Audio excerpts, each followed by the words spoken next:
歡迎收睇巴迷新聞台。今日晏晝1點幾，一架綠 van 喺鯉魚門道迴旋處同3車連環相撞。涉事小巴係71A 流往寶達邨同藍田站循環線。小編搭606嘅時候就咁啱經過車禍現場，大家一齊睇下小編影嘅車禍現場情況。畫面見到綠 van 撞兩部電單車同一部私家車。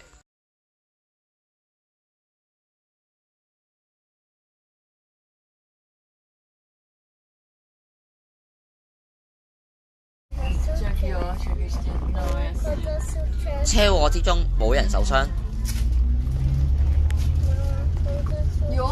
期間迴旋處附近交通輕微擠塞。